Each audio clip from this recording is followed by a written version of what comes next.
Muy buenos días, soy Aníbal García Fernández. Me da mucho gusto estar en una emisión más del programa de la revista Contralínea, Periodismo de Investigación. Hoy, viernes 20 de junio del 2025, tendremos el día de hoy un programa particular. No podremos pasar el reporte de la conferencia ya en Palacio Nacional.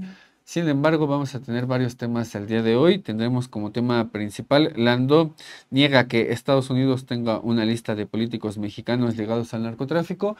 Esto fue parte de la agenda mediática en semanas anteriores a partir de distintas filtraciones y también de varios medios de comunicación que retomaron este tema. Hoy tendremos ese tema principal y sobre todo revisaremos estas declaraciones que dio Christopher Landau, quien es el vicesecretario del Departamento de Estado y que bueno, fue parte de esto que vimos en su viaje que tuvo hacia México y también hacia dos países de Centroamérica, El Salvador y Guatemala.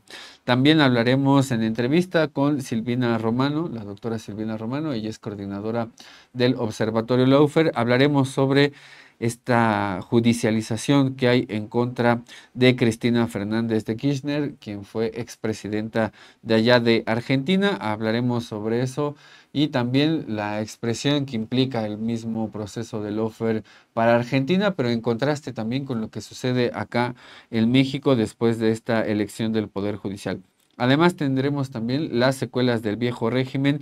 Para ello estará nuestro compañero y colaborador Adrián Ramírez de la Alimed y tendremos la segunda parte que tiene que ver con el Poder Judicial y las fiscalías en deudas con sobrevivientes de tortura. Además también hablaremos con él sobre un caso particular, el de Jesús Primitivo y las distintas violaciones a derechos humanos que expresa su caso. Tendremos también el reporte desde Europa con nuestro compañero y corresponsal Héctor Vadillo con varios temas que están en la agenda europea.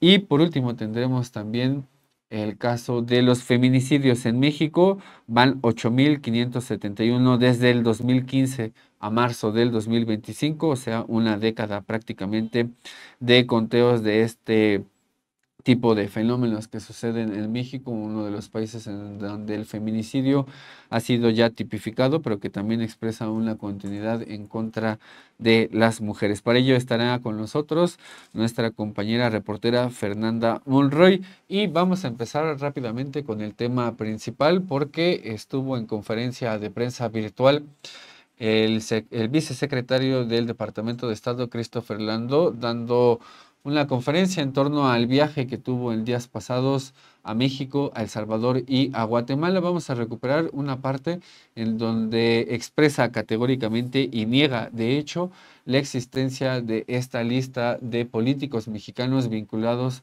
al narcotráfico. Vamos a ver. Reconociste, el Departamento de Estado, tanto como la embajada, negaron ese reporte de Reuters de manera categórica. Y yo también, que estuve en la reunión, fue mi reunión con la presidenta, con altos funcionarios del gobierno mexicano, también con el secretario de Seguridad, Omar García Harfuch, ah, que ese tema, nunca salió ese tema. Así que realmente yo también puedo negar categóricamente que, que eso ha sido parte de mi visita. Obviamente con México, pues seguimos cooperando en en una gran variedad de temas. La seguridad, el combate contra el crimen organizado es importante para ambos países.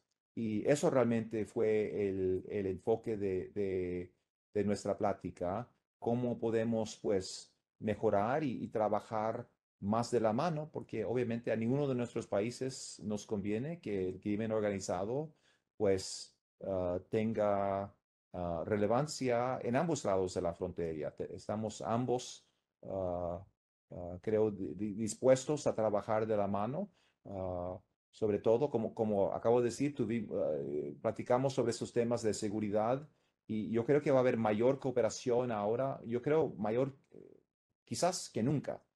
Yo salí bastante optimista de las reuniones, y yo creo que hay voluntad en ambos lados de la frontera para enfrentar de manera conjunta estos retos porque son retos compartidos.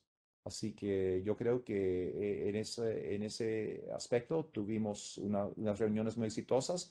Al fin y al cabo, yo creo que, como dije al comienzo, la idea es que tengamos 4 o 5 secretarios nuestros que van a visitar la Ciudad de México en el futuro muy próximo, sobre todo para hablar, ojalá firmar algunos acuerdos en temas de seguridad, pero esos temas están muy pendientes en la agenda y yo creo que ahí hemos progresado mucho en avance a esa reunión muy próxima. Gracias.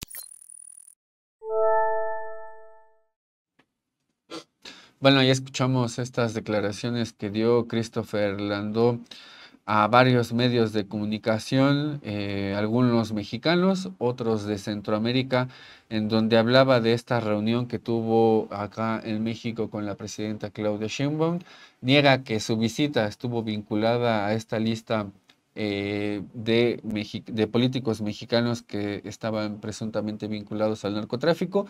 Lo negó categóricamente y también el vicesecretario habló en términos generales de la reunión que tuvo con la presidenta Claudia Sheinbaum en distintos temas, uno de ellos el tema de seguridad, el otro tema vinculado al tema del narcotráfico y también estuvo en la agenda la cuestión de la migración. Hemos dicho en otras ocasiones que estos tres temas siempre están de cajón en la agenda bilateral con Estados Unidos. Vamos a ver las declaraciones que dio Christopher Lano.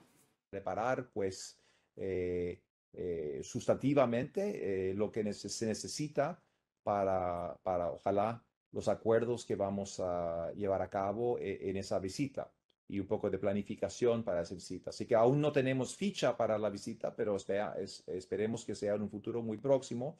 No les sorprenderán que en México, tuve reunión con la presidenta Sheinbaum, que yo conocía ya desde mi época de embajador, cuando ella fue la jefa del gobierno de la Ciudad de México. Tuvimos una buena relación en ese entonces y otra vez tuvimos una conversación pues de respeto mutuo, obviamente, entre nuestros países y nosotros personalmente tenemos una muy buena relación y platicamos sobre los temas que nos preocupan a los dos, temas de cooperación económica, cómo podemos llegar a una situación donde fomentamos la prosperidad en ambos lados de la frontera para el mejoramiento de la situación de vida de ambos pueblos, la situación de seguridad. Otra vez, ambos países tenemos los mismos retos que nos enfrentan con los cárteles, sobre todo el narcotráfico, obviamente temas de migración siguen siendo relevantes, aunque los números de migración han han desplomado de una manera dramática desde la llegada del presidente Trump a la Casa Blanca. Así que eso es un éxito. Aún tenemos algunos retos en estos temas y así que realmente con la presidenta pues platicamos sobre diversos temas de la relación, pero la plática fue de total respeto mutuo entre nuestros países y respeto a la soberanía de ambos países. Ah,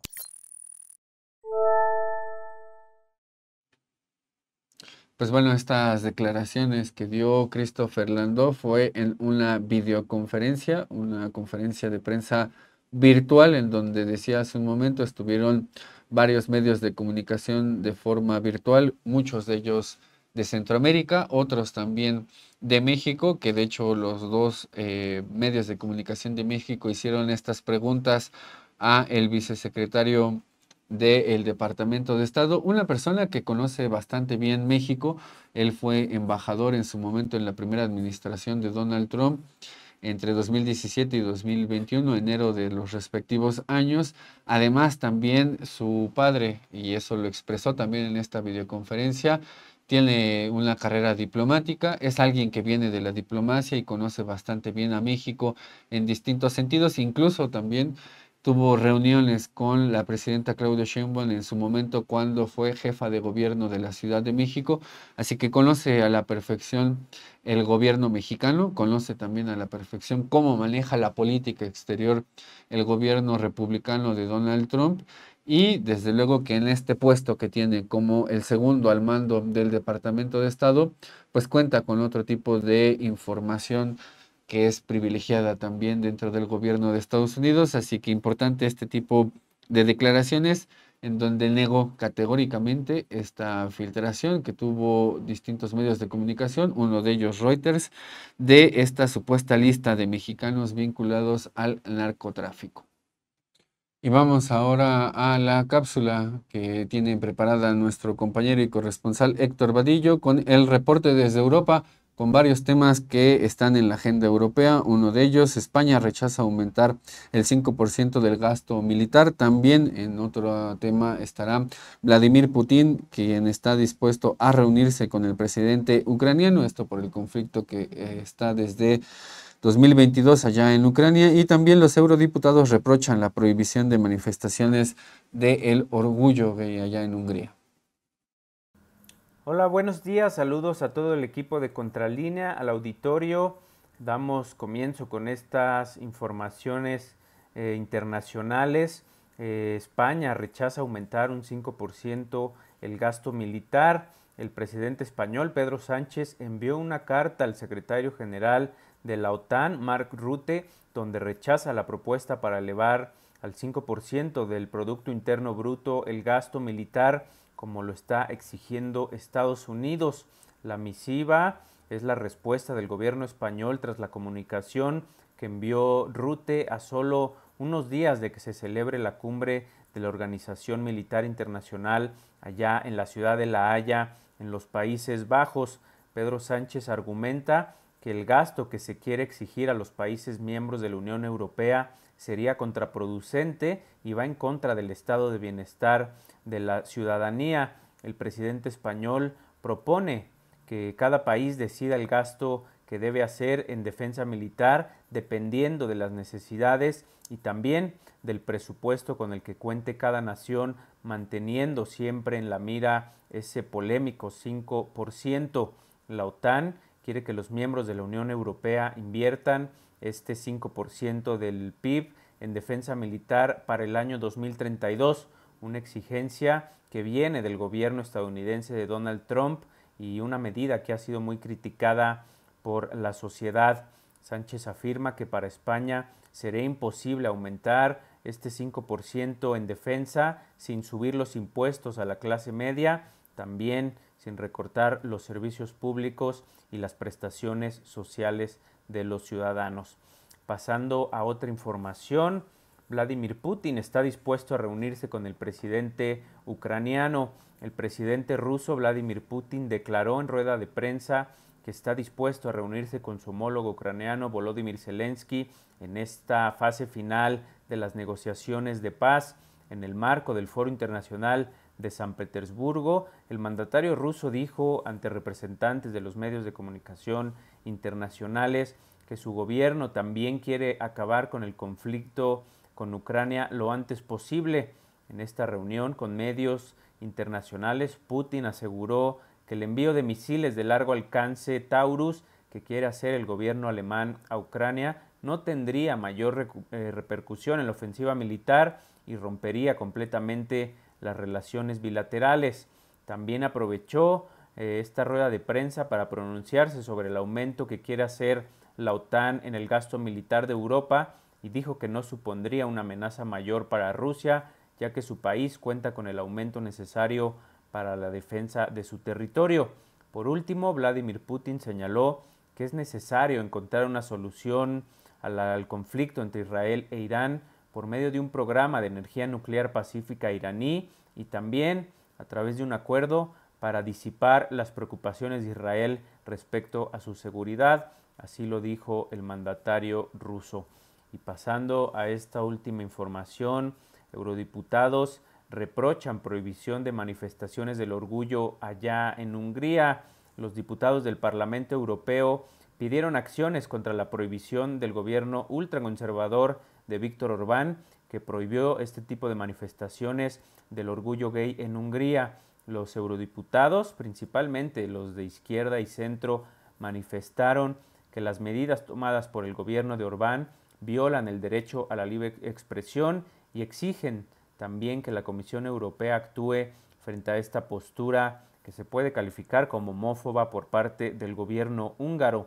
La eurodiputada socialista Irache García dijo ante el Parlamento que la prohibición de la Marcha del Orgullo en Hungría es una vergüenza europea y no es solo un ataque cobarde contra parte de su ciudadanía, así lo calificó, es una manifestación de un régimen autoritario que convierte el poder en un instrumento de miedo, censura y odio.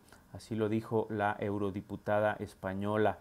Esta nueva ley permite que la marcha programada para el próximo 28 de junio en el país del centro de Europa sea monitoreada mediante cámaras que con el uso de inteligencia artificial reconocerán a los participantes y serán multados. El gobierno de Víctor Orbán asegura que la prohibición del desfile del orgullo LGBTQ es para proteger la integridad y el desarrollo mental de los niños y niñas allá en Hungría. La ciudad de Budapest, sin embargo, gobernada por la oposición del partido ultraconservador, busca una solución mediante un resquicio legal para realizar estas celebraciones del orgullo, manifestaciones que no solo se hacen en Europa, se hacen en otras partes del mundo a final del mes de junio. Bueno, ahí están los temas. Envío un saludo a todo el equipo de Contralínea, al auditorio, que tengan un excelente fin de semana. Buenos días.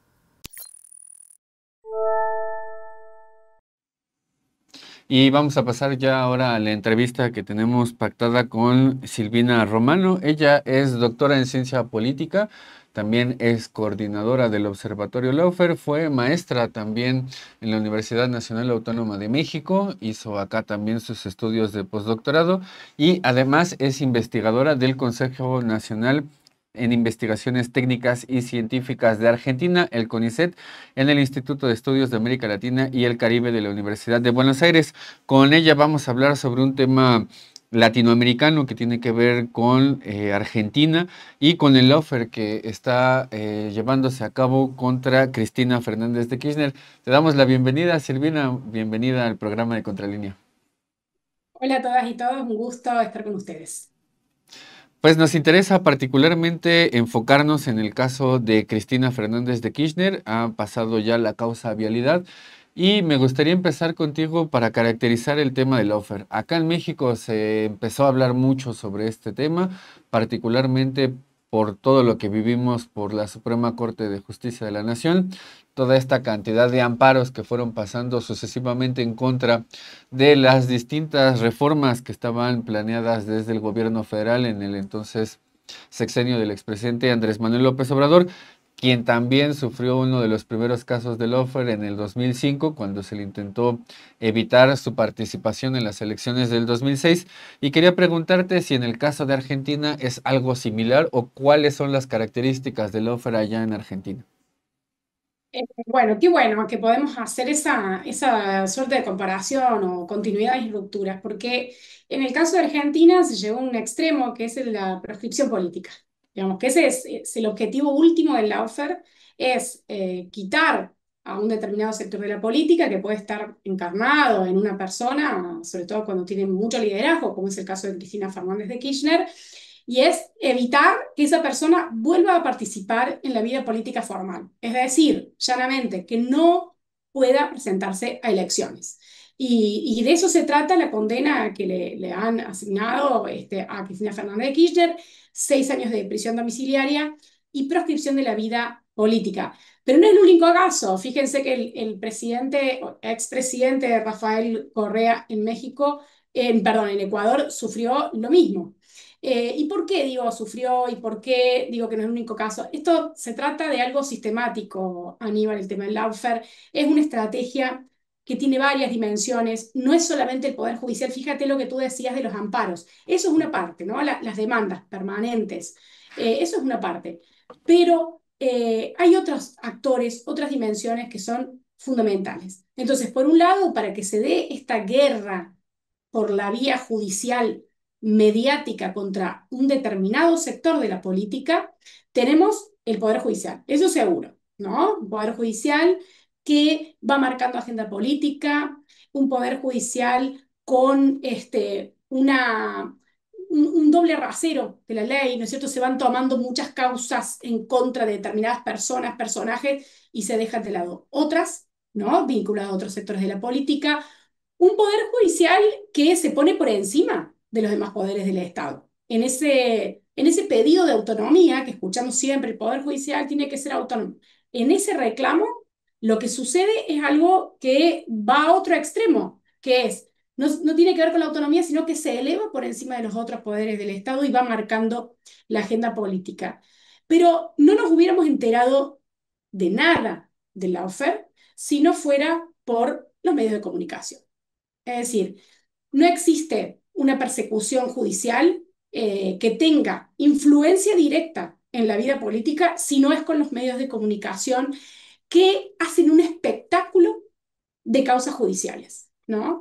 Esto se viene generando sobre todo en los últimos 20 años, a partir del caso de Brasil y luego replicado en Ecuador, replicado en Argentina, replicado en Perú, donde se parte del relato de la corrupción, si todos son corruptos, son todas corruptas en general, todo lo que tenga que ver con inversión pública, con inversión en infraestructura, se pone en duda con rumores en la prensa, se toman casos y se espectaculariza planteando en distintos programas de televisión, radio, portadas de revistas, etcétera.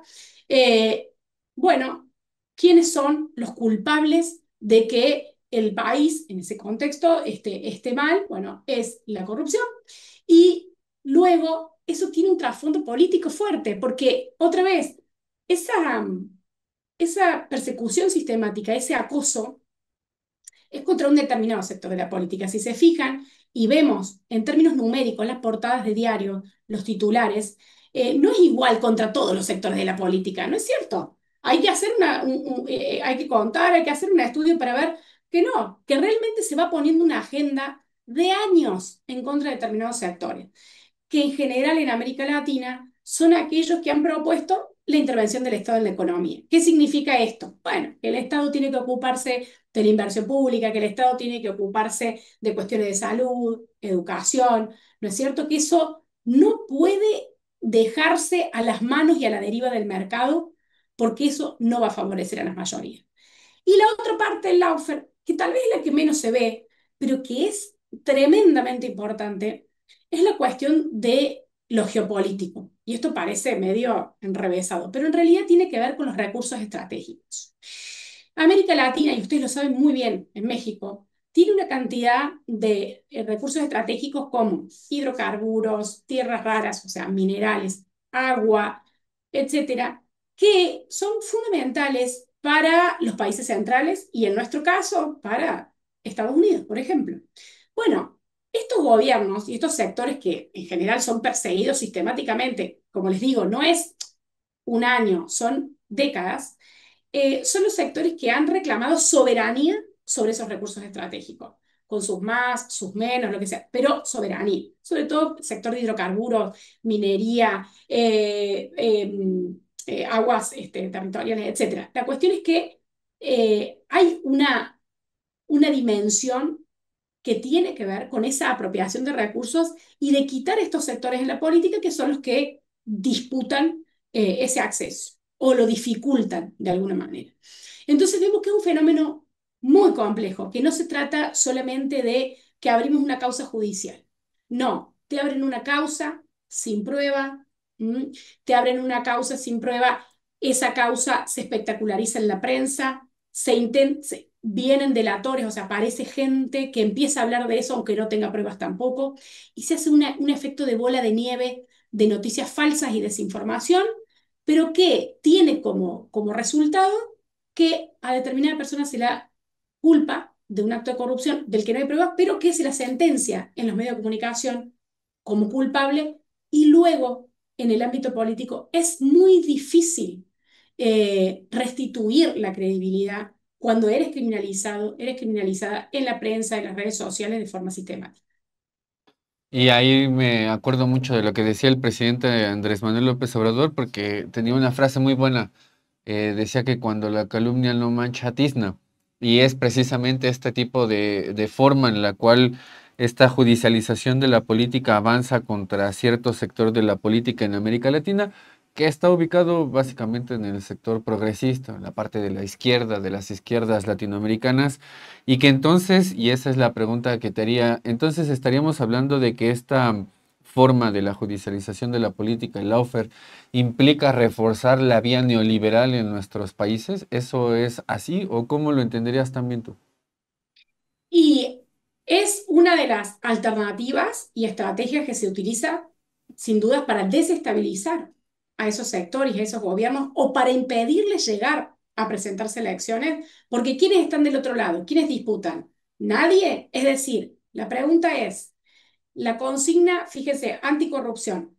Cuando dicen son todos corruptos, la casta, que se vayan todos. ¿Se van todos? No. Siempre hay otro sector que está disputando y siempre es la derecha.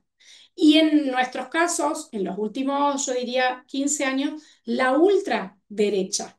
Entonces, en la medida en que avanzan estos procesos de desestabilización, de desacreditación del Estado, lo estatal, de desacreditación de la militancia política como tal y del quehacer político, en virtud de una aparente eficiencia del sector privado, ¿verdad?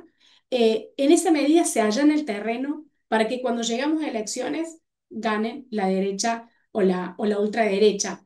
Es decir, no hay casualidades, hay causalidades. Y no se trata tampoco de una conspiración. No es que se ponen de acuerdo de repente, dicen, vamos, en todos los países de América Latina vamos a plantar esta estrategia. No. Esto es cómo funciona el sistema. ¿Por qué? Porque al disputar recursos estratégicos desde esos lugares, al replantear o al plantar fuertemente la bandera de un Estado soberano, digamos, automáticamente se genera un conflicto de intereses en una región que ha sido históricamente considerada como, por ejemplo, el patio trasero de una potencia, como Estados Unidos, que es el mercado natural e inmediato de productos estadounidenses, pero también de las corporaciones transnacionales que requieren de esos recursos estratégicos, no solamente para diferentes industrias, sino sobre todo para el complejo industrial militar. Entonces, hay un vínculo entre la judicialización de la política, la espectacularización de la política, las tendencias antipolíticas, que se vayan todos, y luego el resultado es que hay una ultraderecha que aparentemente abandona el Estado y se lo come desde dentro, pero no, no nos engañemos. Se apropia del Estado o se reapropia del Estado para beneficio de una minoría privilegiada y lo que se come del Estado es aquello que debería ser redistribuido para las mayorías. O sea, es de nuevo tener al Estado en el centro del debate, de la disputa de distintas fracciones de la burguesía, pero también de esta otra parte de la política, o sea, de un sector progresista que en algún momento llegó a ocupar las instituciones del Estado, a modificar, a ampliar la cantidad de derechos, los recursos hacia la población. Y cuando suceden este tipo de procesos como el de lawfare, como el que tiene ahora Argentina, pero que tuvo también en su momento Brasil, pero que sucede también en el Ecuador, esta forma de eliminar de la política ciertos sectores va aumentando sobre todo esta carencia de recursos hacia la población en general y bueno, en el caso de México eso sucedió con otro tipo de características y para hacer esa forma de analizarlo entre México y Argentina, en el caso de México hace un par de años tuvimos a una Suprema Corte de Justicia comandada por Norma Piña, que se reunió en algún momento con el que era dirigente del Partido Revolucionario Institucional, con Alejandro Moreno. Y en el caso de Argentina, eso también sucedió en algún momento con algunos jueces de casación allá en Argentina, que se reunieron con el que era presidente en su momento, Mauricio Macri, y a partir de ahí también viene toda esta escalada en contra de ciertos sectores de la política, particularmente contra Cristina Fernández de Kirchner.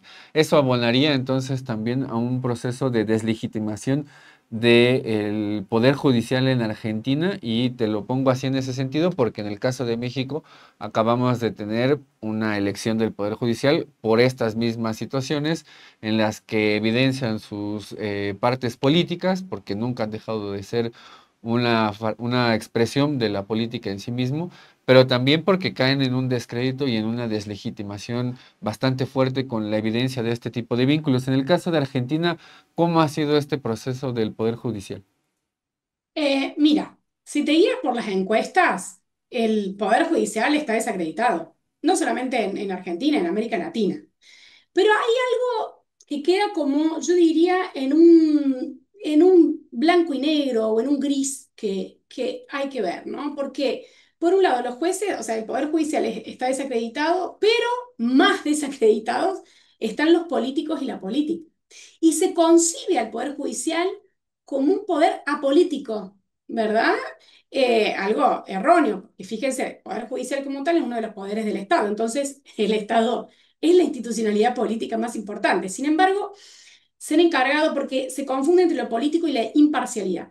Entonces, lo que sucede en la realidad es que los jueces, sobre todo en las Cortes Supremas, que son la cúpula de nuestros poderes judiciales, es que son, no solamente que son políticos, sino que están politizados y son absolutamente parciales. ¿Por qué? Porque forman parte de un mismo grupo sociológico, de una misma familia, podríamos decir, de gente de una economía, digamos, económicamente súper privilegiada, que siempre ha tenido algún tipo de acceso a la toma de decisión, de forma directa o indirecta, que es heredera, fíjense, de la familia judicial que estaba durante los gobiernos cívico-militares en Argentina, ya por la década del 70. Entonces, tiene que ver con una minoría privilegiada que se ha enquistado en estos poderes judiciales y que tiene una imagen negativa probablemente, pero poco les importa. ¿Por qué? Porque acá en Argentina no son elegidos por el voto popular y porque los medios de comunicación, fíjense, es interesante, plantean esto de la credibilidad o no del Poder Judicial, pero machacan y sistemáticamente critican negativamente o subrayan, enfatizan, generan una agenda negativa contra un determinado sector de la política, en términos cuantitativos, mucho más, de forma más sistemática que lo que critican al funcionamiento del Poder Judicial, ¿no? Entonces, ahí vemos, en esa construcción de agenda, en ese framing, en ese recorte de qué vamos a decir, cómo lo vamos a decir, cómo vamos a presentar la noticia, sí, como saben que la población duda un poco del Poder Judicial, meten alguna pastilla de el Poder Judicial, qué está haciendo, bla, bla. Pero en realidad le dedican mucho más tiempo, mucho más espectáculo a, por ejemplo, en Argentina, plantear todo tipo de noticia titular y manejo de redes sociales en contra del kirchnerismo que en contra de los jueces de la Corte Suprema, digamos. Así que me parece que viene por ahí la mano. Claro, y en el Observatorio Lofer también tienen esta otra parte de explicar el Lofer como una guerra judicial mediática, o sea, no habría este proceso del Lofer si no existieran ciertos medios de comunicación, y también en esta parte del aparato mediático, que es una de las características que tiene también el Lofer en Argentina, hay mucha, como decías, mucho tiempo que le dedican en prensa escrita, con titulares en contra de Cristina Fernández. También está esta condena mediática previo a la parte ya judicial, en donde los periodistas y medios de comunicación van emitiendo juicios de culpabilidad en contra de Cristina Fernández. En ese aparato mediático, ¿cómo lo han vivido en el caso de Cristina? Bueno, yo creo que son los principales responsables, sin duda. ¿Por qué lo digo? Porque no es que desde la causabilidad se le ha puesto la semillita a la población de esta mujer es corrupta, sus familias son todos corruptos, su círculo íntimo. No, esto viene desde, miren, ya desde el 2004, así, cuando ella ya está más, con mayor protagonismo en la función pública, ya empieza el acoso judicial. Y todo acoso judicial viene acompañado del acoso mediático, pero es con la causa Nisman, no me voy a adentrar en eso porque es muy aburrido, pero estamos hablando del 2015, cuando ella era presidenta ya, se la acusó de autor intelectual de un asesinato. Imagínense, sin ningún tipo de prueba en absoluto. Es decir, ahí es cuando se midió cuánto calaba en la opinión pública una noticia falsa en los principales, o titulares falsos, pues son falsos, noticia falsa, porque no había ninguna prueba, en los principales diarios, no solamente de Argentina, sino a nivel internacional. Y a partir de ese momento, la cantidad de portadas, imágenes que tienen mucho que ver con la violencia política de género, en el caso de Cristina Fernández, que si hubiera sido un hombre no hubiera sido de la misma manera, les aseguro. Portadas en las que hablan de su insanía o sanidad mental, de su adicción a la política, de su voracidad por bienes de lujo como las joyas, todo en apariencia, ¿no? Criticando permanentemente a su familia, incluso que ha sido amenazada, su hija, su hijo, es decir, no, y no una vez. A ver, hay hombres que han denunciado a Cristina Fernández 70 veces. Ella tiene más, ahora debe tener casi 700 denuncias en el Poder Judicial. De todas esas denuncias, claro, se van manufacturando causas, ¿verdad? Y el acoso en la prensa es sistemático. Cuando ella era presidenta, algunos diarios utilizaban el concepto de yegua, la yegua. O sea, imagínense el nivel de violencia que esto implica y no hubo ningún tipo de sanción. Cristina Fernández fue víctima de un atentado en 2022. ¿Ustedes saben lo que dicen? En 2022-2023, discúlpeme, tal vez la fecha no es correcta, pero ¿saben lo que titulaban? El principal, o sea, el principal periodista decía, la culpa del atentado contra Cristina la tiene Cristina. Es decir, a ese nivel. Y de hecho, la investigación judicial con respecto a ese atentado no se profundizó y se cerró. Pero sí se abrieron otras causas, como, fíjense, varias de las causas habían sido cerradas, la causa de vialidad en su momento, y vuelven a ser abiertas para ver en qué momento y en qué timing político. Por ejemplo, ahora que ella se iba a presentar a diputada por la provincia de Buenos Aires, se podía abrir y se podía, no abrir, se podía dictar sentencia firme en un tiempo récord. Es decir, ¿y saben quiénes avisaron? ¿Quiénes avisaron hace 2 semanas, 3, que le iban a dar sentencia firme inmediatamente? Los medios de comunicación. Es decir, hay una sentencia previa, evidente, planteada por los medios de comunicación mucho antes de lo que requiere una sentencia, una condena bien hecha en el Poder Judicial, aunque tampoco ha sido un trabajo adecuado del Poder Judicial porque se han salteado, han desconocido todo debido proceso, no solamente la causa de habilidad, en otras causas contra Cristina, igual que lo hicieron con Lula, igual que lo hicieron con Dilma, con Correa, con Glass en Ecuador. Por eso les digo que es una matriz de persecución político-judicial con objetivos mediático-judicial y una persecución mediática judicial con objetivos políticos y geopolíticos que se va repitiendo a lo largo y a lo ancho de América Latina y no para. ¿Saben por qué no para? Porque tiene éxito. ¿Por qué? ¿Cuál es el éxito? Proscribir y expulsar a determinados sectores de la política. Claro, y también ahí tenían una información en el observatorio que es, digamos que muestra muy bien a partir de unas tablas cómo ha funcionado este aparato judicial.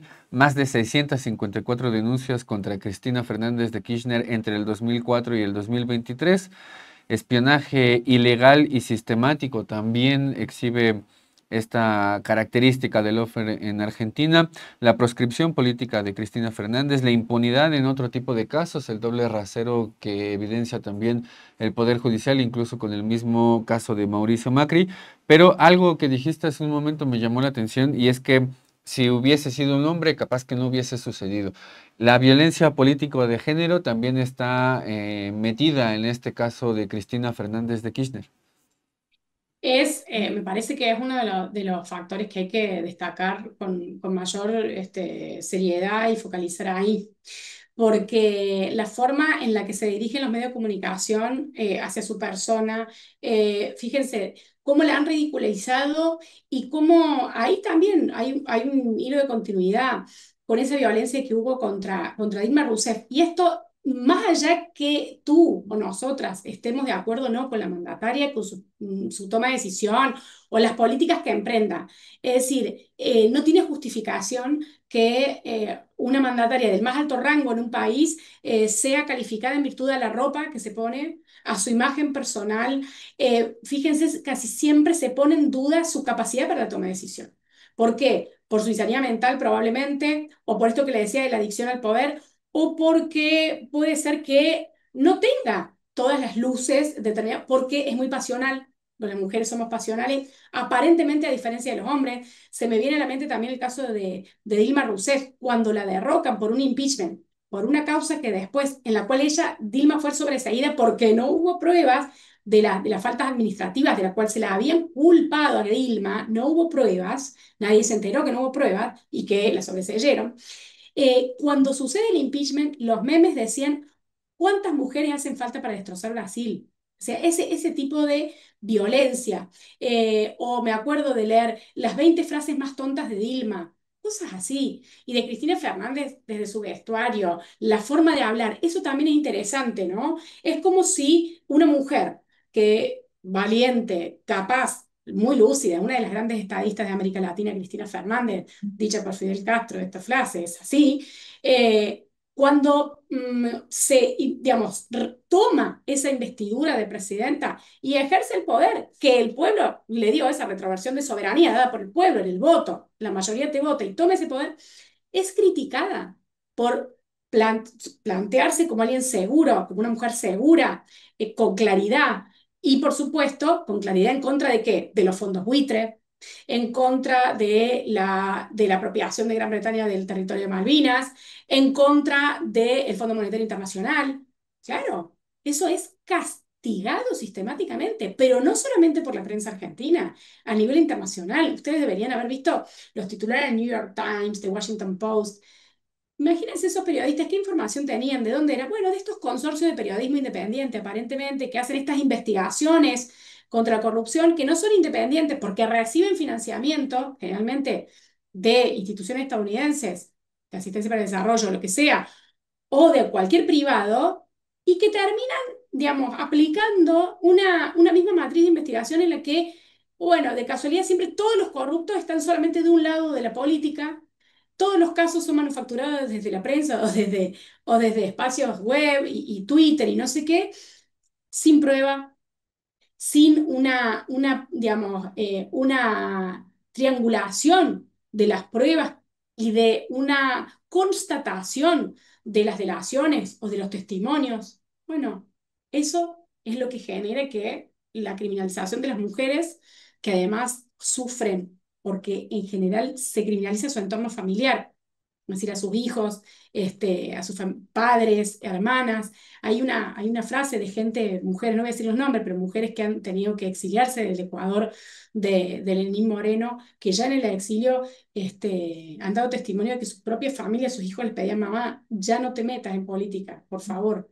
Es decir, fíjense al extremo al que llegan. ¿Para qué? ¿Para qué es todo esto? Y bueno, para que esas mujeres que son vistas como intrusas en la política vuelvan.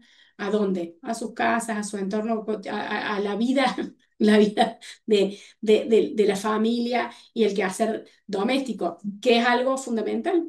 No estoy desdeñando eso, pero las mujeres también nos merecemos ese espacio en la política y habrá que reclamarlo y poner y visibilizar y poner todos los focos cuando existen estos casos de violencia pura, ¿no? En la política contra grandes lideresas y estadistas. Claro, y ahora que está la presidenta Claudia Sheinbaum en funciones, también este tipo de casos son paradigmáticos para entender cómo funciona también la política en el caso de una mujer cuando preside el poder ejecutivo en nuestras naciones en América Latina. Silvina Romano, te agradezco mucho por la entrevista, por el tiempo y no sé si tengas un comentario final para cerrar esta entrevista. Simplemente que felicito al pueblo mexicano que ha emprendido un camino en la reforma judicial, en la posibilidad de democratizar el Poder Judicial. Y para el resto de América Latina, decir que el objetivo siempre de cualquier tipo de proceso de desestabilización o de guerra contra el progresismo, es eliminar la política como posibilidad de cambio, la política como posibilidad de justicia social. Así que siempre, siempre reclamemos la política. Es nuestra, es del pueblo. Silvina, muchas gracias, te agradecemos y te mandamos un abrazo hasta allá, hasta Argentina, y esperamos seguir contando también contigo y con las participaciones con respecto al OFER. Un abrazo para todas y todos.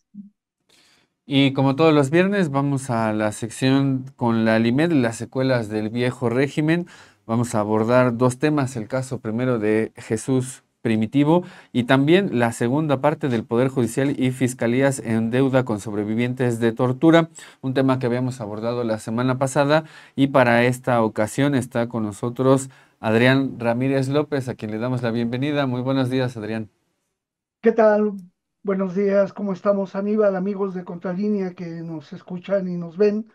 Estamos hoy consternados terriblemente porque un caso que hemos estado planteando, mencionando y pidiendo a las autoridades que atiendan es un caso conocido ya por las autoridades de los centros penitenciarios, porque incluso en una reunión que tuvimos el 26 de mayo pasado, nos comentaban que sabían del caso de Jesús Primitivo.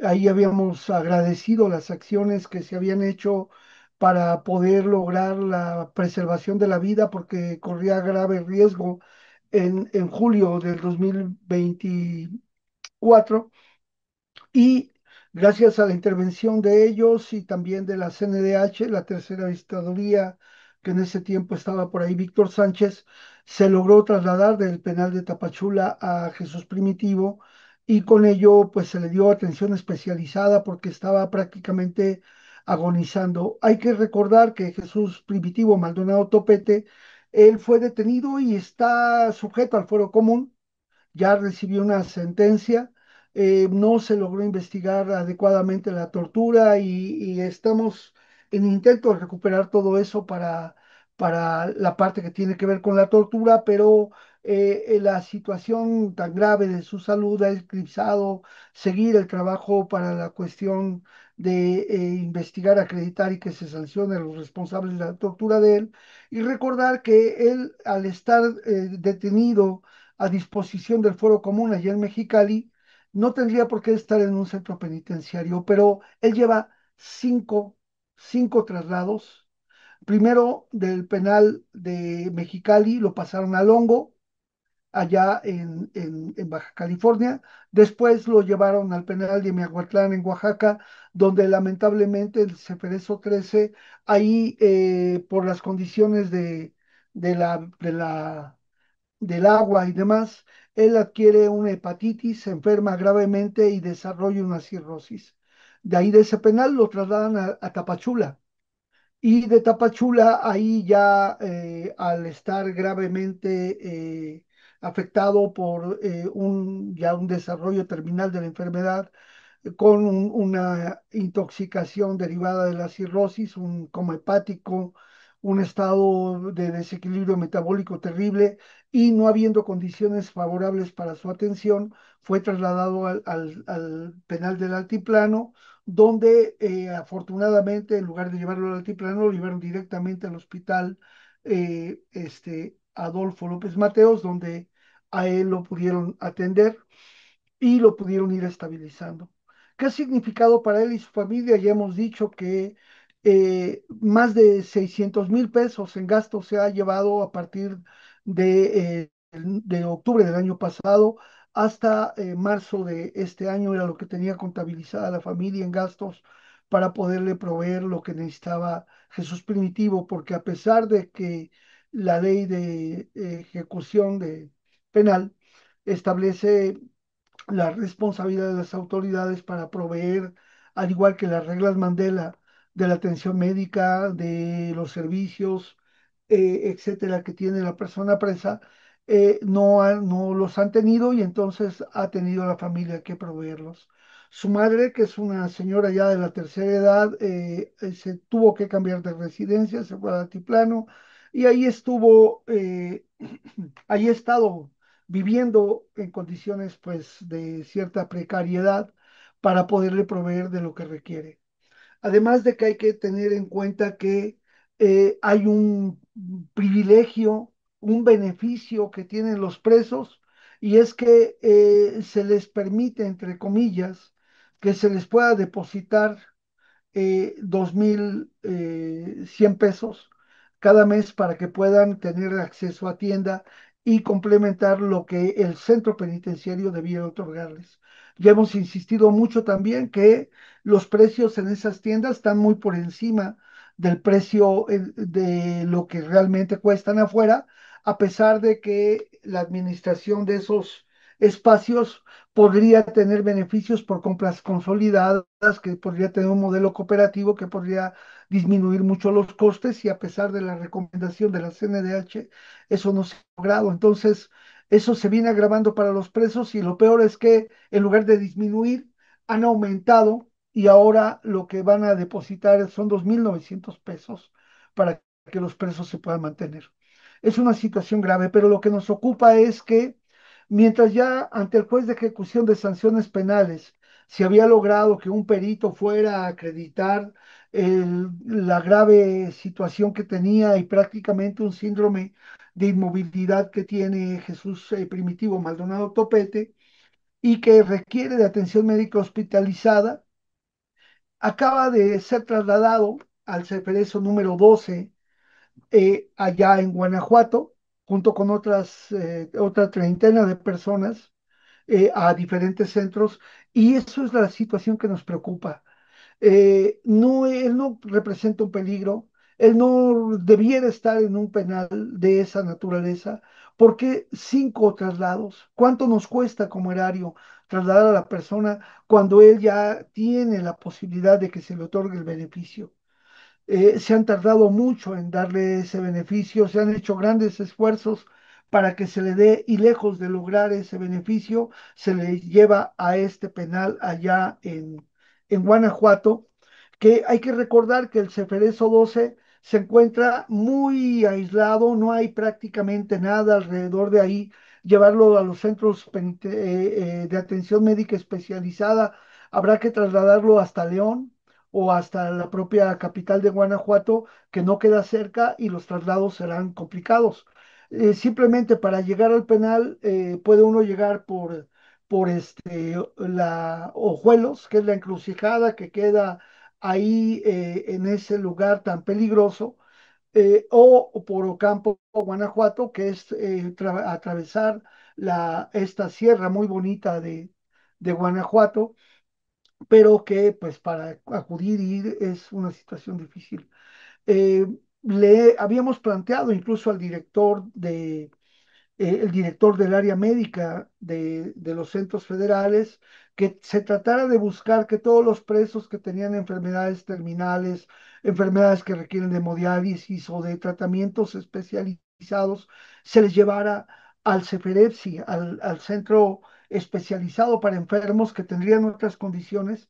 Sin embargo, estos llamados que les hacemos no han tenido eco, y hay otro factor que está determinando eso. Ahora, también el director del penal del Altiplano, eh, o las autoridades que han ordenado el traslado de Jesús Primitivo, no notificaron a al juez de ejecución de sanciones penales, que era el que tenía que aceptar o validar de legal el traslado, y no podría él validar de legal el traslado cuando ya este viernes se estaría concluyendo todo el expediente que requiere para poder otorgar el beneficio de libertad anticipada que podría tener Jesús Primitivo Maldonado Topete. Desde aquí hacemos un llamado a que la presidenta de la República,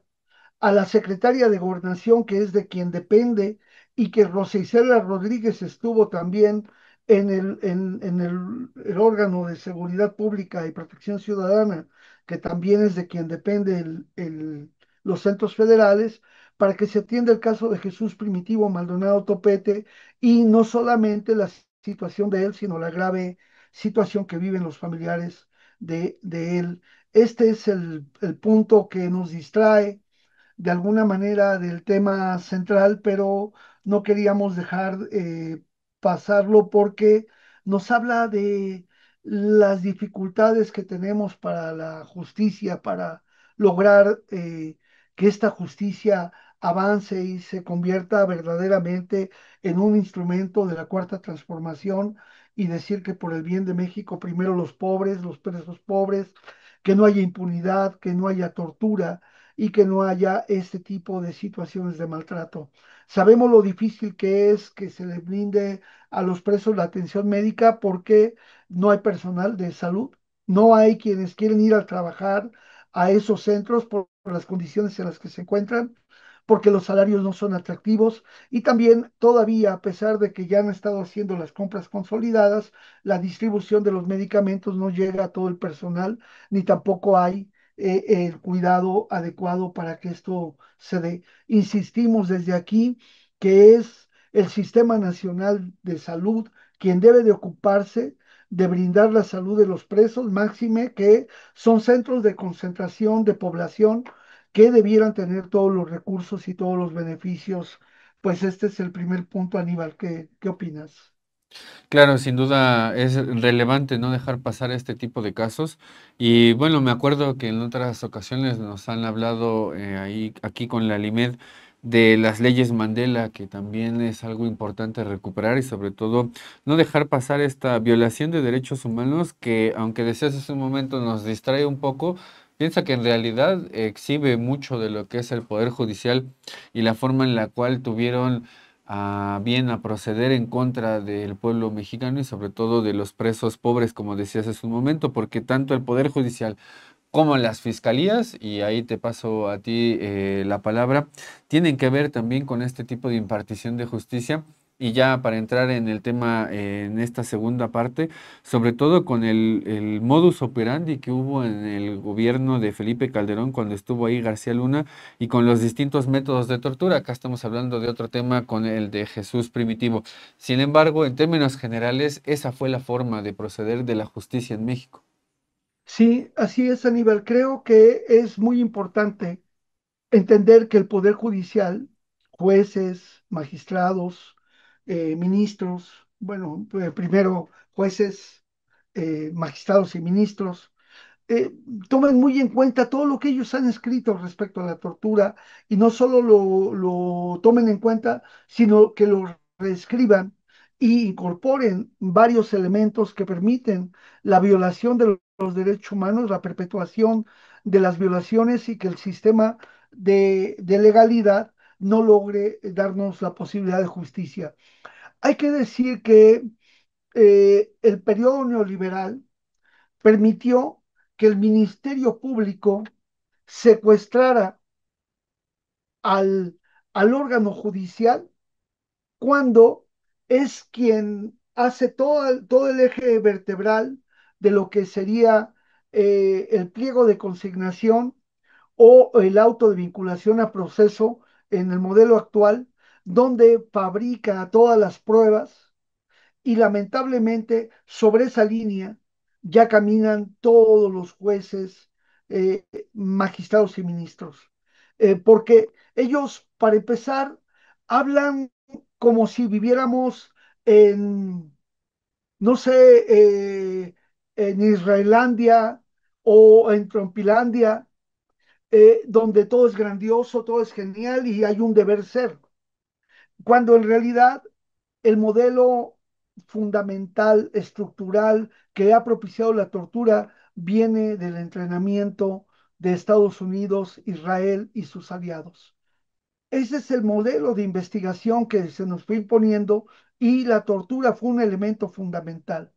Y entonces todos los manuales de entrenamiento fueron orientados a favorecer este tipo de prácticas porque permite fácilmente construir y fabricar culpables para mantener el modelo de negocios que significa ese terrorismo de Estado que bajo un cambio jurídico terrible con el derecho penal del enemigo y en este caso la ley contra la delincuencia organizada y todo su sistema de jurisprudencias y todo su modelo policíaco vino a trastornar y a trastocar la situación en nuestro país y que junto con los negocios de las empresas que venden equipos, seguridad, blindaje, las empresas que se crearon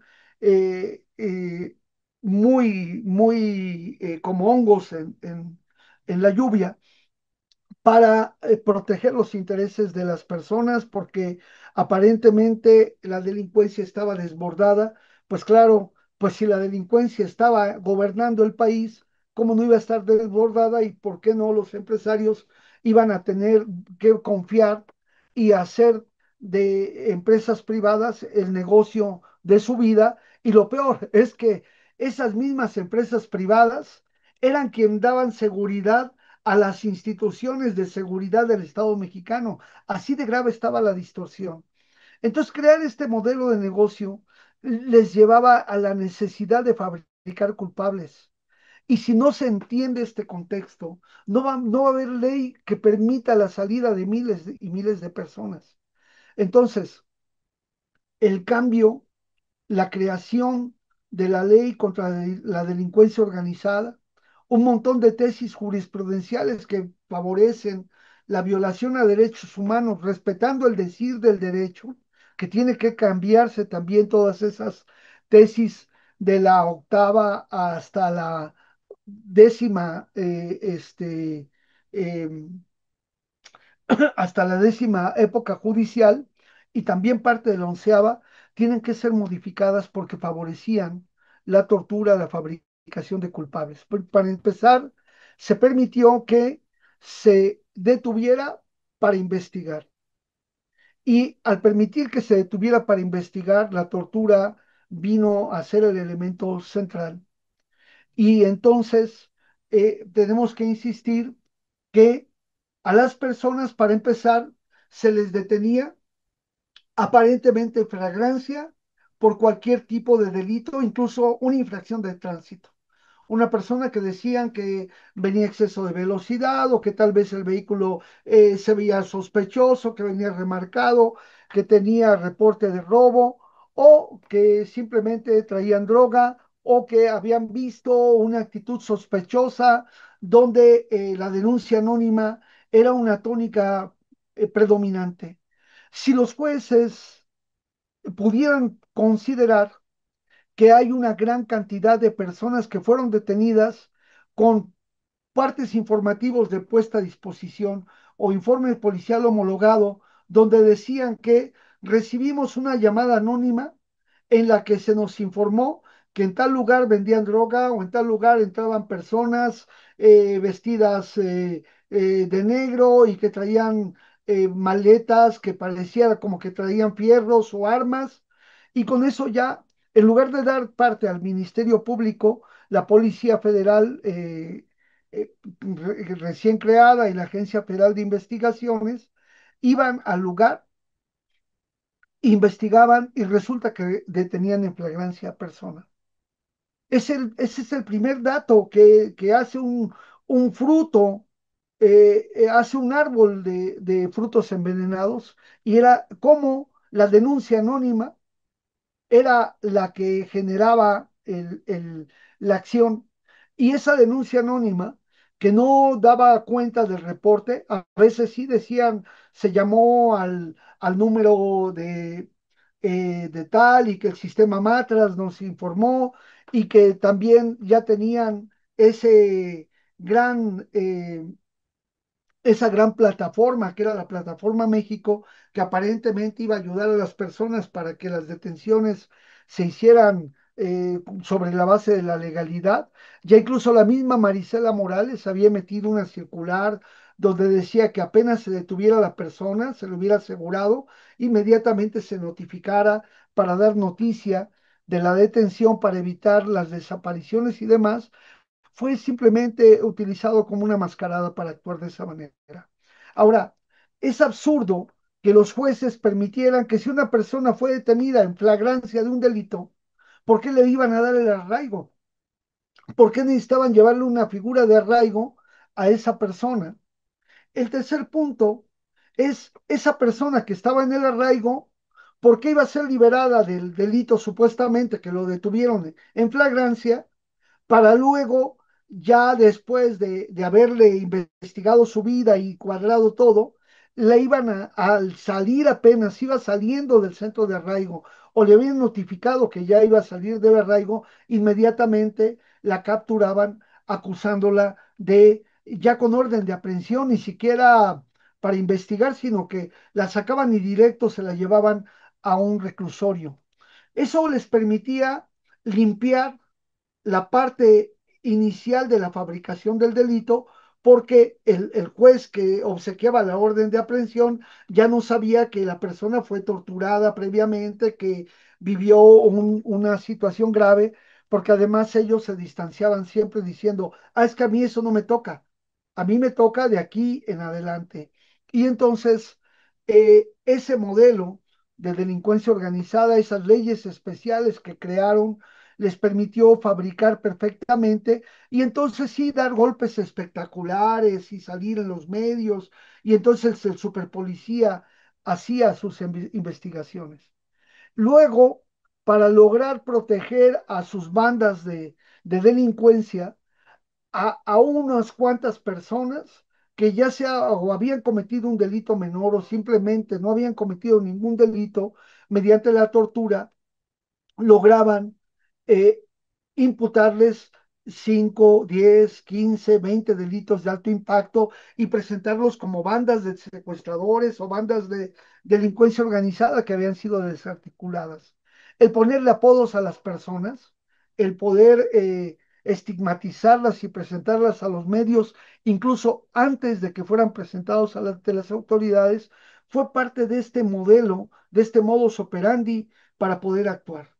Luego, lo que hemos visto son los métodos de tortura para no dejar huella o tratar de minimizar las huellas y también el llevarse a las personas no directamente ante la autoridad del Ministerio Público, sino ahí en los vehículos, torturarles y luego dejar pasar unas horas hasta que cuadraban las informaciones, poderlo tener. Hay algo que debiera ser, y tal vez aquí invoco al periodismo de investigación de nuestros colegas de Contralínea, de que investigaran cuánto se gastó en cámaras de video, en todos los aditamentos que tenían para grabar, porque invariablemente todas las sesiones en las...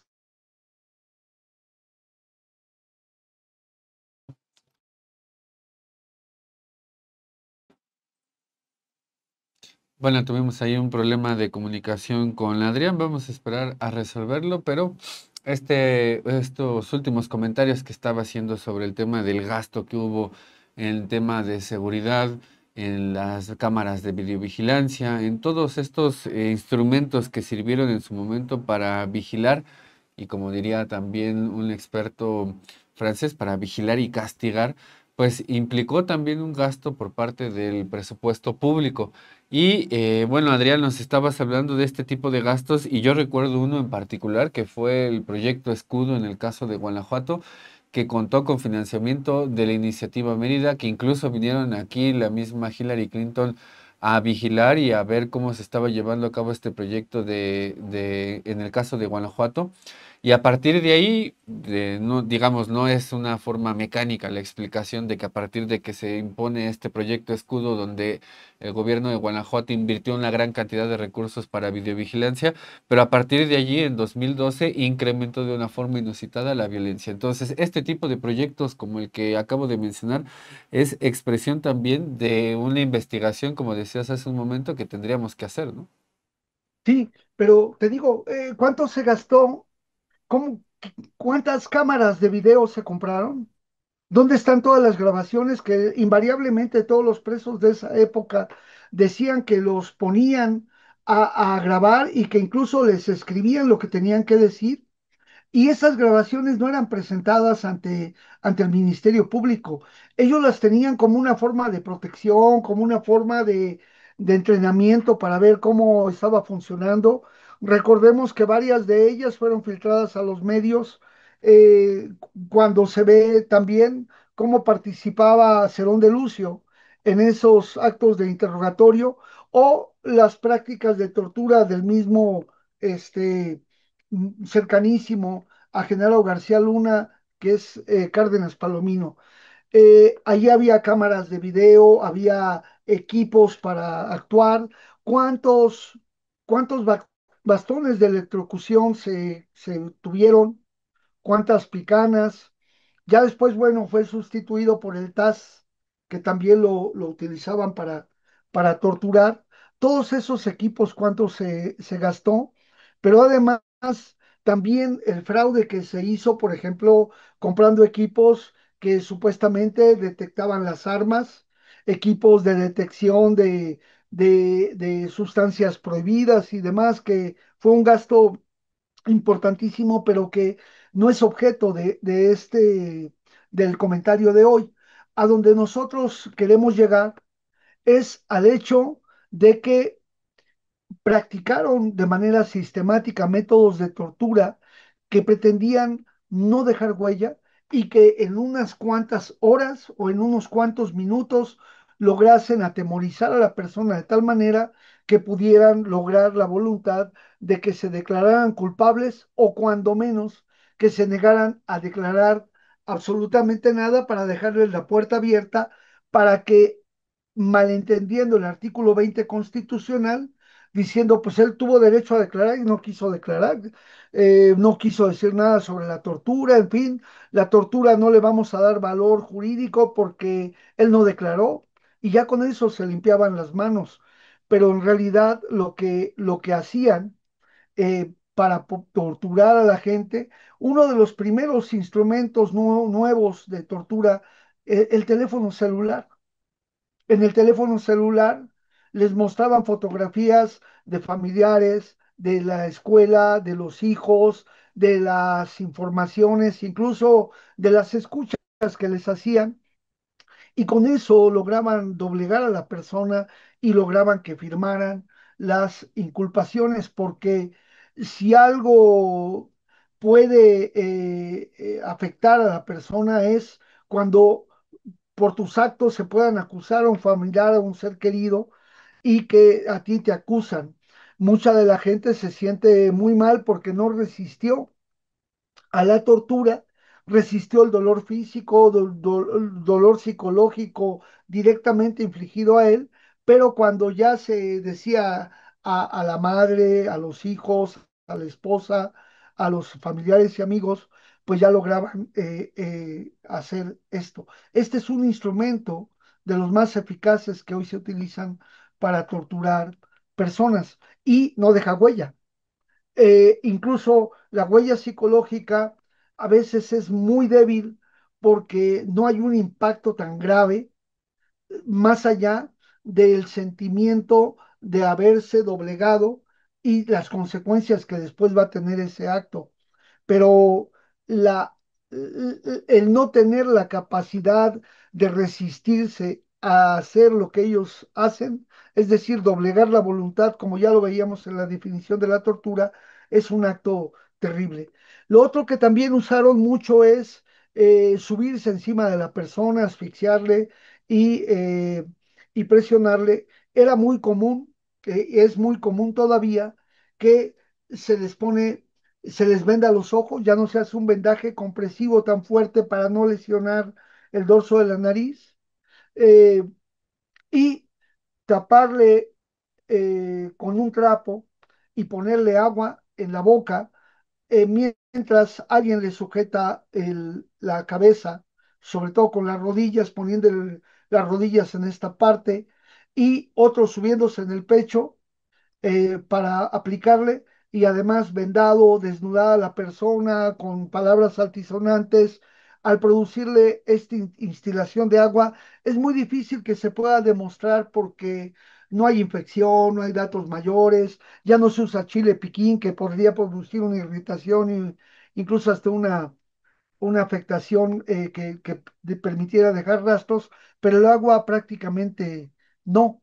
Incluso ya el pocito de meterlos a las personas en los baños, en el agua del excusado, pues ya no, como que se fueron, entre comillas, humanizando en el neoliberalismo y diciendo, no, es que guácala, eso pues yo me salpica a mí, me puedo enfermar. Y casi llegamos a un momento en que te decían, mire, vamos a usar, aquí tiene este garrafón, viene de agua, agua purificada, vamos a usar agua purificada. El chile piquín, mire, voy a destaparlo delante de usted, está liofilizado. Yo le voy lamentablemente lo voy a tener que presionar, no es mi voluntad, yo no tengo nada contra usted, es mi trabajo, etcétera, etcétera. Casi llegar a esos niveles.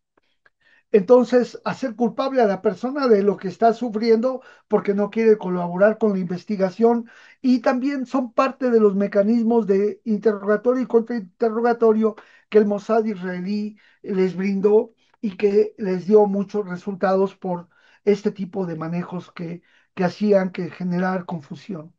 Otro de los elementos que es muy socorrido porque no deja huellas son los golpes con la mano, pero sobre todo con la palma, y el zape, que es muy doloroso y que puede generar conmoción, que si estás tapado de los ojos te produce un estado de ansiedad porque en cualquier momento viene el golpe, no te das cuenta.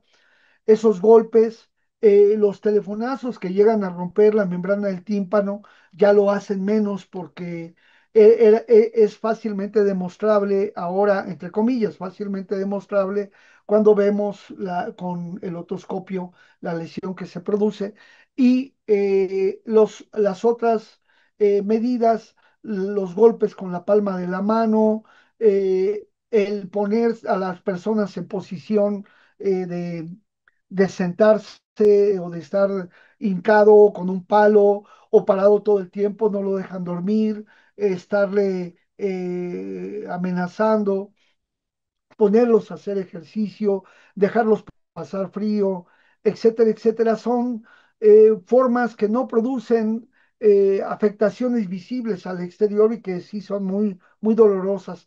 Por ejemplo, la tracción de los dedos, los jalones en la cutícula, meter agujas en las uñas o poner las esposas tan apretadas que producen entumecimiento, mucho dolor y demás. Todos esos métodos prácticamente no dejan huella, y a pesar de que son muy cruentos y que duran mucho tiempo y son muy dolorosos, pueden un perito con mala intención o con poca preparación puede decir que se debieron a maniobras lícitas de sujeción o sometimiento. Si bien es cierto, las lesiones pueden ser de sujeción o sometimiento, eso no se puede establecer si son maniobras lícitas o no, si no se conoce el contexto del expediente y las hipótesis de cómo ocurrieron los hechos. Los métodos de tortura también, como el tallar el cuerpo, tallarles con balas, el hacerles el tejolote, aquí sobre todo en la zona de la región retroauricular, el golpear con toallas, con libros o con directorios en la cabeza, en parte.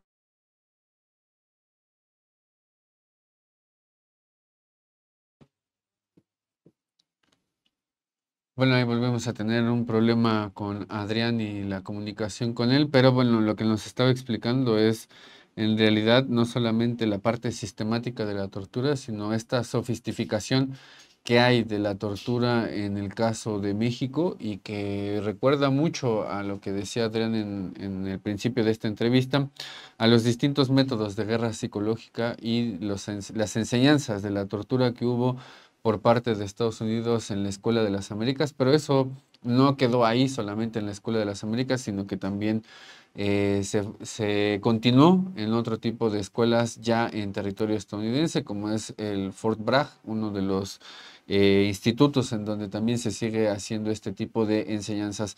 Adrián, para regresar y ya para ir cerrando esta entrevista, un comentario final breve sobre esto que estabas hablando en términos de la Sí, tortura en general. y nada más el aporte terrible que la mayoría de las personas que lo padecen lo toman como uno de los métodos más duros, es el uso de la bolsa de plástico. Veamos que el plástico sale a relucir en todos lados, el plástico que nos afecta y contamina todo, pues también el plástico es un instrumento de tortura muy fácil, muy accesible y muy cruel, que no deja huellas. Por eso es muy importante que en este periodo que viene el cambio, los jueces, los magistrados y ministros tomen muy en cuenta el contexto en que se dio y que revisen muy cuidadosamente porque no se necesita el protocolo de Estambul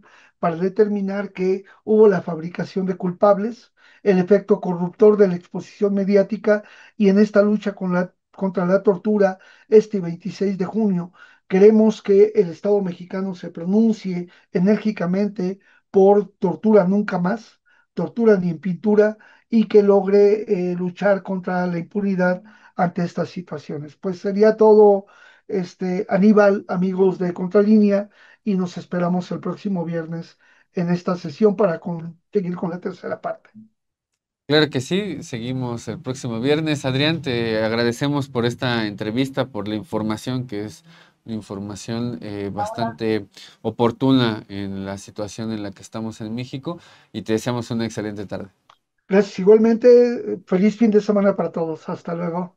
Hasta luego. Y vamos a pasar ahora al tema secundario que tiene que ver con los feminicidios en México.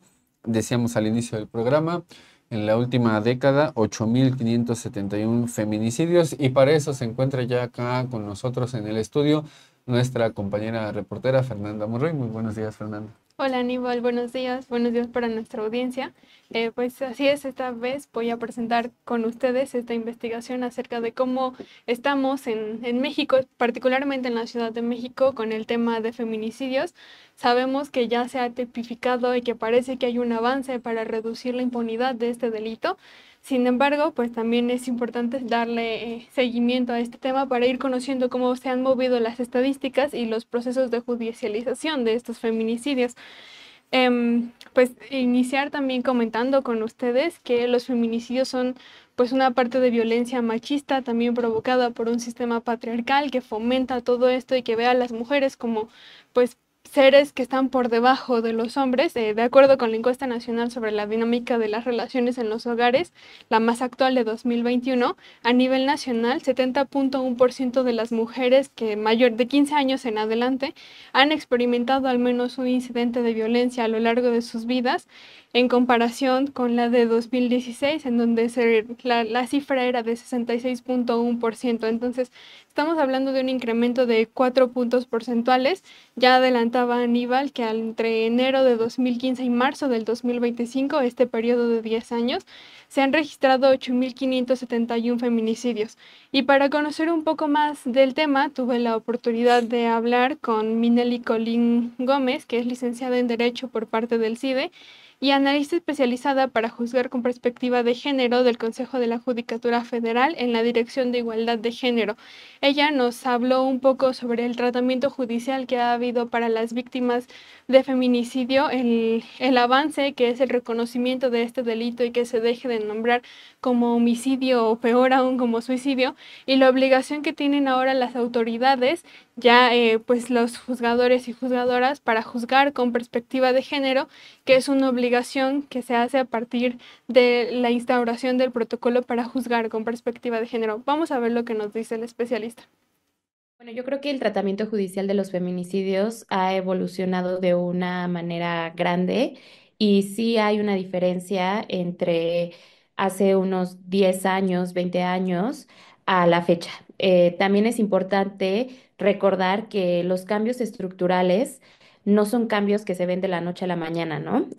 Son cambios que tardan años en verse reflejados. Ni siquiera podría decir que meses, sino más bien años en los que se tardan, en que las políticas públicas verdaderamente tengan un resultado y eficacia en la sociedad. Esto quiere decir que efectivamente la sociedad empiece a cambiar este sistema de pensamiento patriarcal, en donde poco a poco las violencias en contra de las mujeres van escalando cada vez más hasta su máxima expresión, que llega a ser el feminicidio. Entonces, yo creo que el tratamiento judicial de los feminicidios sí ha cambiado en los últimos años en la Ciudad de México, desde, por ejemplo, la activación de la alerta de violencia de género en contra de las mujeres, que se realizó, y todos estos mecanismos que se han realizado a lo largo de los años. Eh, es importante mencionar que la alerta de violencia de género contra las mujeres es un mecanismo de emergencia, ¿no? Creado por la Ley General de Acceso a las Mujeres a una Vida Libre de Violencia, y que su propósito es garantizar la seguridad de las mujeres, enfrentar la violencia feminicida y eliminar las desigualdades estructurales. Esta alerta de violencia, sí, alerta de violencia de género contra las mujeres actualmente está activa en la mayor parte de las entidades de la República Mexicana, y la Ciudad de México es una de estas entidades que tiene alerta a la violencia. También creo que es muy importante mencionar los precedentes judiciales que han habido en la materia, es decir, las jurisprudencias y las tesis aisladas también que se han emitido a lo largo del tiempo en relación a la violencia en contra de las mujeres y específicamente a la violencia feminicida, ¿no? Por ejemplo, un punto también muy importante a recordar es la jurisprudencia que establece la obligación de todas las autoridades jurisdiccionales de juzgar los casos con perspectiva de género. En específico, la jurisprudencia que establece que se le debe de otorgar siempre valor preponderante a la declaración de la víctima. Eh, este punto me parece crucial porque, como te mencioné anteriormente, la violencia feminicida no es que se dé de un día a otro, sino que son violencias que van escalando poco a poco, que culminan en esta máxima expresión, ¿no? En un feminicidio. Entonces, hay mucha violencia que abarca la violencia feminicida, y una de estas también es la violencia sexual. El hecho de que ya se establezca como una obligación de todas las personas juzgadoras que se le debe de otorgar valor preponderante al dicho de la víctima me parece fundamental, porque es así como decides creerle a la víctima y tienes la obligación, tú como autoridad jurisdiccional, de creerle a la víctima y de, y de poner en un plano, pues, superior, claramente ha llegado de otras pruebas, su declaración. Otras de las grandes avances que me parece que existen también es la actualización del protocolo para juzgar con perspectiva de género, en donde pues también este protocolo es una guía justo para juzgar con perspectiva de género para todas las personas juzgadoras, emitido por la Suprema Corte de Justicia de la Nación, que también es obligatorio su implementación, y me parece que es fundamental que existan todas estas herramientas de sensibilización hacia las personas juzgadoras y hacia las personas trabajadoras dentro del sistema judicial, para que estas personas puedan tener el conocimiento sobre cómo juzgar un delito de feminicidio o cómo juzgar violencias en contra de las mujeres. Esas fueron las palabras de la analista Minelly Colín Gómez.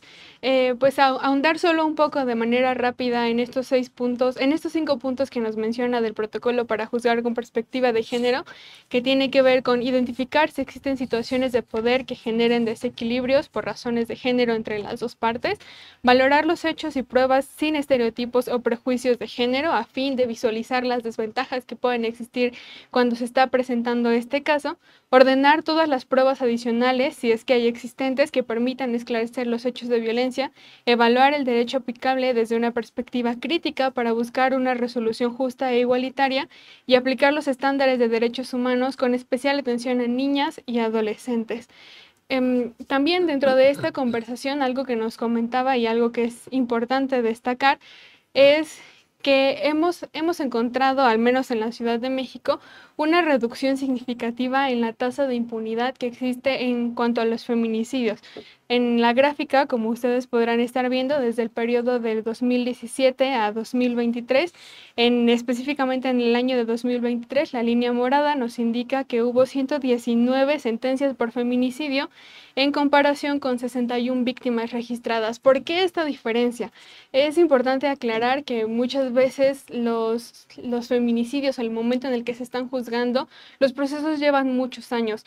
Entonces, por eso de repente puede ser que en este año, en 2023, tengamos un pico más alto con los 119 sentencias y las 61 víctimas.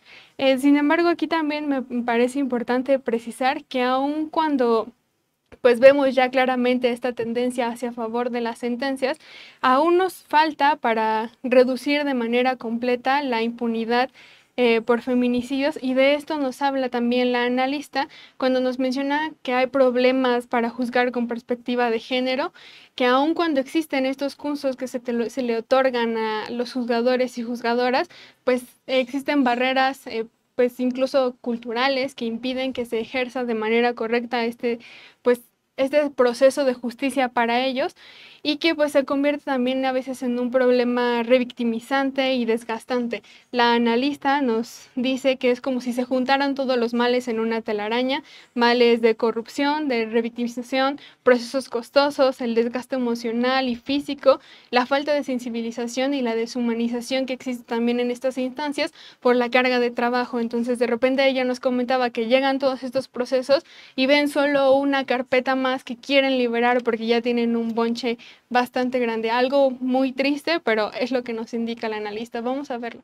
Que es muy importante también, es que sí hay una gran mala categorización al momento de subir las sentencias. O sea, existe una mala categorización por parte de las personas encargadas de subir las sentencias de los órganos jurisdiccionales al momento de hacer esta actividad, que eso impide que verdaderamente haya un conocimiento real de todas las sentencias, por ejemplo, que se juzgaron con perspectiva de género y que fueron feminicidios, porque, por ejemplo, pueden haber sentencias relativas a feminicidios que se juzgaron con perspectiva de género, pero al momento de subirlas al sistema no se categorizan como que se juzgó con perspectiva de género.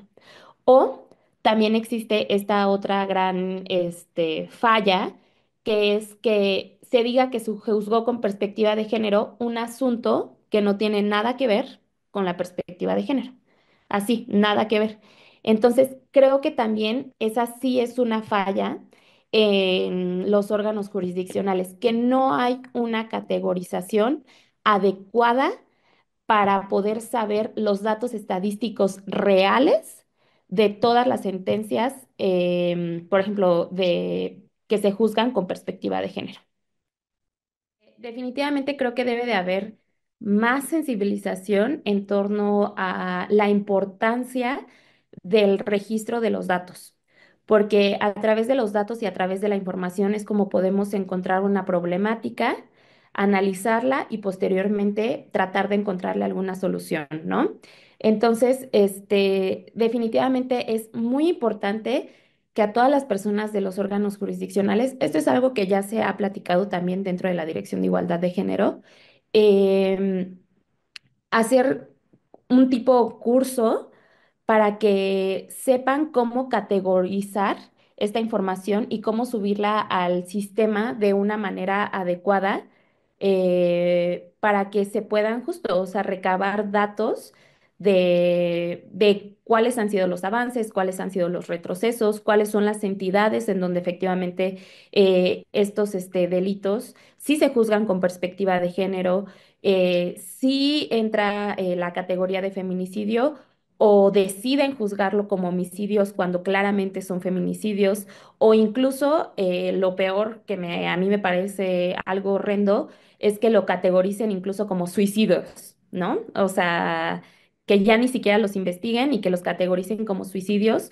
cuando claramente si juzgaras con perspectiva de género y analizaras todo el contexto objetivo y subjetivo de la víctima y de las víctimas indirectas, es un feminicidio, no, o sea, no es un homicidio, no es un suicidio, es un feminicidio y es importante categorizar y nombrar las cosas, porque bueno, esta frase también muy famosa de que se tiene que nombrar, o sea, todo se tiene que nombrar para poder conocerlo, ¿no?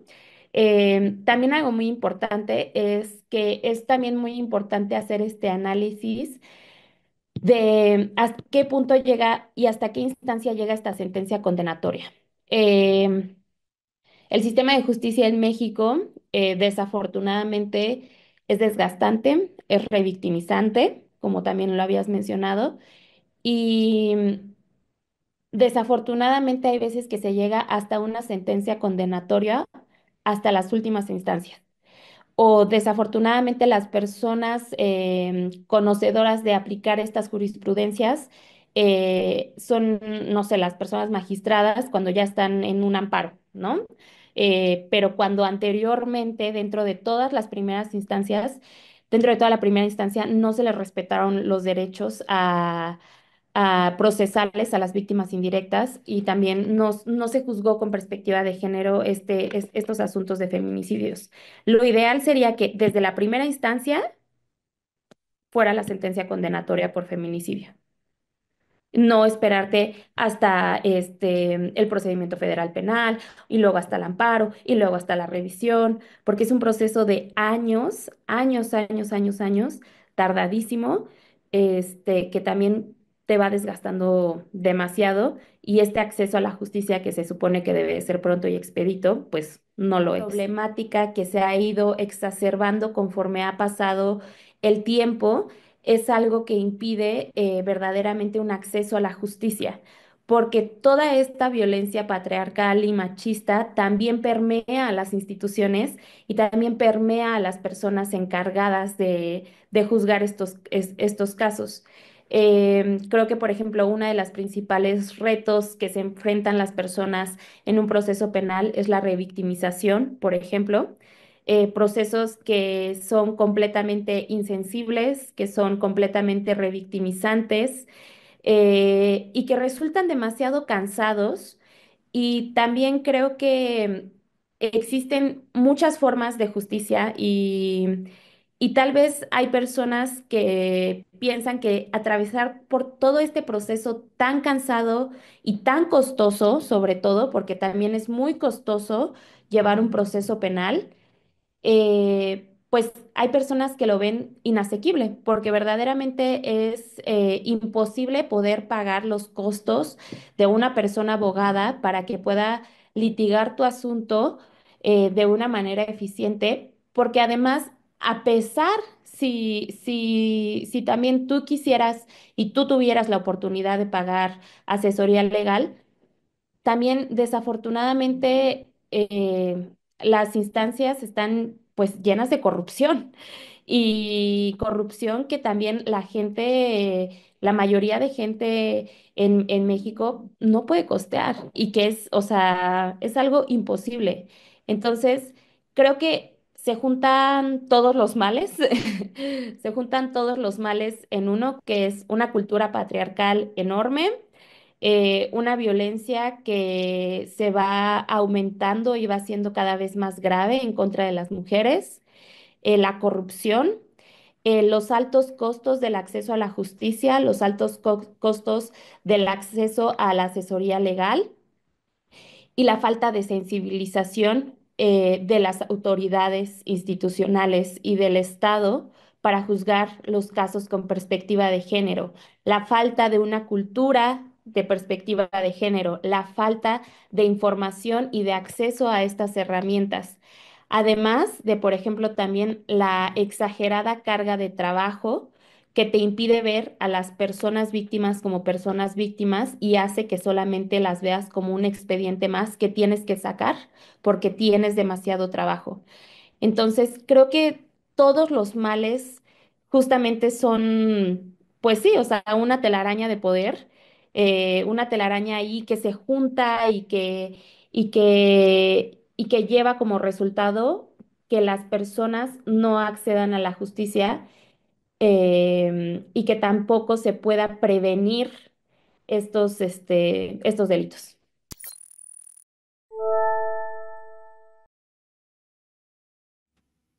Pues importante esto que destacó en esta entrevista Minelli Colín, porque también siguiendo un poco, un mucho, con lo que nos decía hace un momento Adrián, son varios problemas los que hay en el Poder Judicial y también otro de los problemas, Fernanda, tiene que ver sobre todo con la forma en la que se tipifica también el feminicidio, pero también la forma en la que se va haciendo esta forma de medir el feminicidio. Si no se registra de una forma correcta, es imposible tener una estadística que nos permita decir con un poco más de exactitud, porque siempre las estadísticas tienen un fallo ahí en el tema de cómo se miden las cosas, los fenómenos, los hechos, en fin.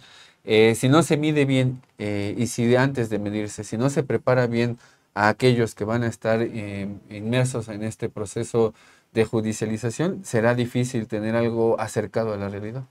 Claro, Aníbal, es pues muy delicado esto que nos comentaba la analista sobre la importancia de tener pues este énfasis y poner atención en cómo se están midiendo estas sentencias, porque si no nosotros no conocemos la realidad. Yo les adelantaba hace unos instantes que aun cuando vamos en avance con las gráficas, en avance con el número de sentencias emitidas por el número de feminicidios, pues el total de feminicidios que yo registré de 2017 hasta 2023 son de 443 mujeres víctimas y el número de sentencias es de solo 391.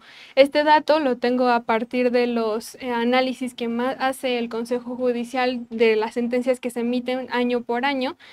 Sin embargo, pues aquí, como ya nos comentaba, puede haber sesgos, ¿no? Quizás yo tengo solo 391 sentencias, pero quizás pudieron haber sido más que no se contabilizaron de la forma adecuada y que es importante tener también esta información para que si una persona o un familiar de una persona ha sido víctima, pues tenga la certeza de que se va a juzgar de manera correcta a la persona, pues a su familiar. Claro, y también ahí este tipo de estadística nos muestra que hay un cierto avance, por así decirlo, pero también un retraso en las sentencias, ¿no? O sea, si hay esa disparidad entre las víctimas y las sentencias, quiere decir que hay sentencias viejas que se están resolviendo tiempo después, a pesar de que en la gráfica que mostraste sí se nota un incremento con el paso de los años en las sentencias, o sea, quiere decir que hay más sentencias que están llegando a esa instancia en el Poder Judicial. Sí, así es, llegan de manera desfasada y esto también es un problema porque nos comentaba el analista justo esto, el proceso desgastante que llega a ser para las personas poder sostener este tipo de procesos legales que a veces son muy costosos y que no permiten que ellos puedan acceder a una justicia, a un sistema justo para sus familiares. De por sí, el hecho de que exista un feminicidio ya es bastante grave porque es una forma, la máxima expresión de violencia contra las mujeres. Y el hecho de que no se acceda a esta justicia es sumamente lamentable. Claro que sí. Y bueno, invitamos a todas y a todos a que consulten esta investigación de nuestra compañera Fernanda Monroy. Está publicada en la página de la revista Contralínea en www.contralinea.com.mx. Es una investigación que lleva por título Feminicidios en México. Van 8.571 desde 2015 a marzo de 2025. Fernanda, no sé si tengas un comentario final también para redondear esta investigación que hiciste. Claro, pues no perder de vista esto que les comentaba, los feminicidios pues son un resultado de una violencia machista y patriarcal. Lo ideal sería que no tuviéramos una tasa en donde tenemos registrados que 10 mujeres mueren al día por feminicidio, pero pues lo que nos queda al menos de estos lados es seguir reportando estas cifras para pues de alguna manera visibilizar lo que está pasando para que no se quede solamente oculto, no hagamos como que pasa algo y pues insistir en esta necesidad que tenemos de que las sentencias sean cada vez mayores y equiparables con el número de feminicidios y que no sean tan largas para que las personas accedan a la justicia.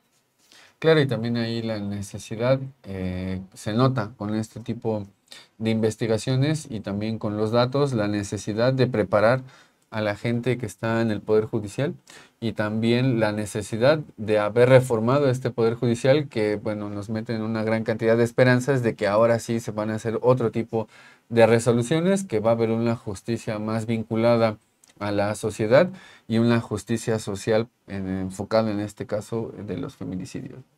Así. Bueno, llegamos al término de este programa del día de hoy, viernes 20 de junio del 2025. Les agradecemos a todos y a todos que estuvieron pendientes de esta transmisión y también agradecemos al equipo de producción, a Javier Alvarado, a Carlos Sánchez, a Alejandro Sánchez y al equipo de redes sociales. Les deseamos una excelente tarde, un excelente fin de semana y nosotros nos vemos la siguiente semana. Excelente tarde para ti también, Fernanda. Excelente tarde para todos.